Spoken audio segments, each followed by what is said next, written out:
नमस्कार। इस तीसरे वीडियो सीरीज़ में हम लास्ट पार्ट पर डिस्कस कर रहे थे, इसके पहले वाले पार्ट पर, कि SLP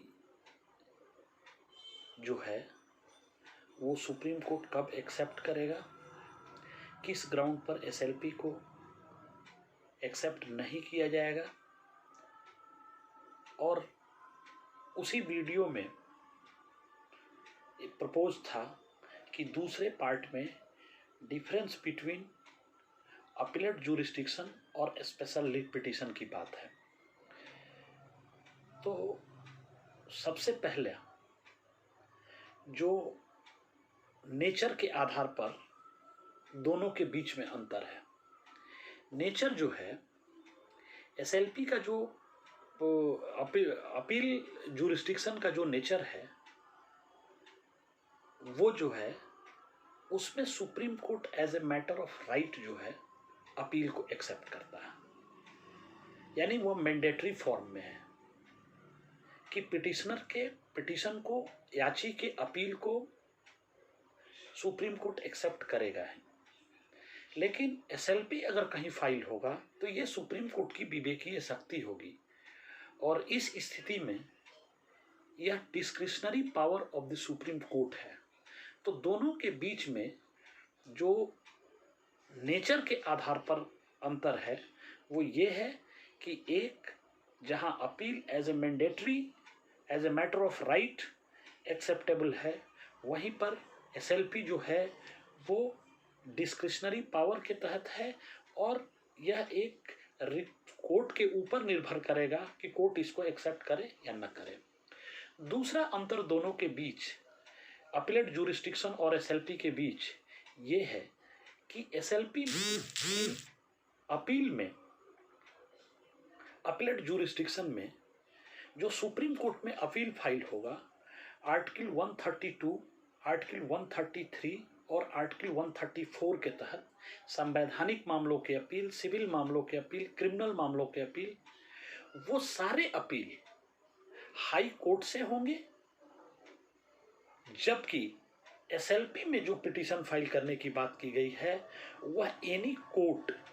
any tribunal, any quasi judicial body के संदर्भ में है।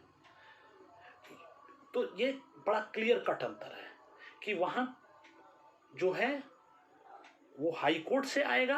यहाँ जो अपील पिटीशन फाइल होगा सुप्रीम कोर्ट के सामने वह कोर्ट से भी हो सकता है, ट्रिब्यूनल से भी हो सकता है, क्वासी जुडिशियल बॉडी से भी हो सकता है। तीसरा और बड़ा स्पष्ट अंतर है कि जो स्पेशल, जो अपीलेट जुरिस्डिक्शन होगा, उस अपीलेट जुरिस्डिक्शन में हमेशा हाई कोर्ट के फाइनल ऑर्डर के अगेंस्ट, हाई कोर्ट के फाइनल जजमेंट के अगेंस्ट, हाई कोर्ट के फाइनल ऑब्जर्वेशन के अगेंस्ट होगा अपील। लेकिन एसएलपी में ये बातें नहीं है। एसएलपी में court, tribunal, quasi judicial body के फाइनल ऑर्डर के अगेंस्ट, इंटरलोकेटरी ऑर्डर के अगेंस्ट, किसी डिटर्मिनेशन के अगेंस्ट भी जो है वह एसएलपी फाइल हो सकता है, और कोर्ट उसको इंटरटेन कर सकता है, बशर्ते कि पिटिशनर यह साबित करने में सफल हो जाए और कोर्ट को कन्विंस करे कि इस एसएलपी को एक्सेप्ट अगर नहीं किया जाएगा तो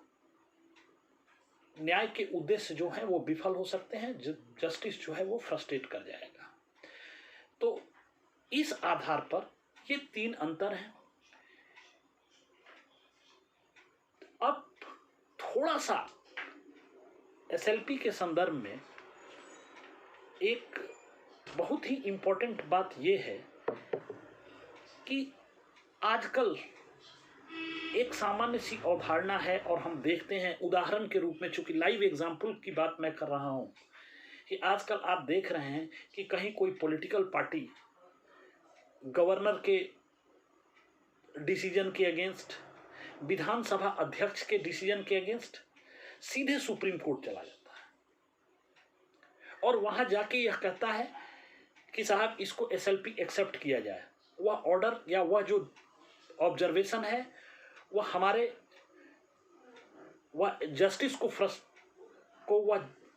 जस्टिस के पर्पस को वह फ्रस्ट्रेट करने वाला है। और कोर्ट को यदि वह समझाने में कामयाब हो जाता है, अगर वह कोर्ट को कन्विंस करने में सफल हो जाता है, तो फिर कोर्ट उसको एक्सेप्ट कर लेती है और एसएलपी एक्सेप्ट हो जाते हैं। एसएलपी आप कंपनी लॉ बोर्ड के ऑर्डर के भी अगेंस्ट आता है, इनकम टैक्स ट्रिब्यूनल के अगेंस्ट भी, कोई भी टैक्स ट्रिब्यूनल है, कोई भी ट्रिब्यूनल, सीआईसी के अगेंस्ट भी एसएलपी एक्सेप्ट किए जाते हैं। तो इस तरह से एसएलपी का जो दायरा है वह बहुत व्यापक है और ये हमारे कॉन्स्टिट्यूशन में जो रेजिड्यूरी पावर है, जो सुप्रीम कोर्ट की व्यापक शक्ति दी है, इस शक्ति का अगर सद्भावपूर्वक प्रयोग हो तो यह सामान्य जनमानस के आशाओं और आकांक्षाओं के अनुरूप है। धन्यवाद। अब हमारा जो दूसरा टॉपिक होगा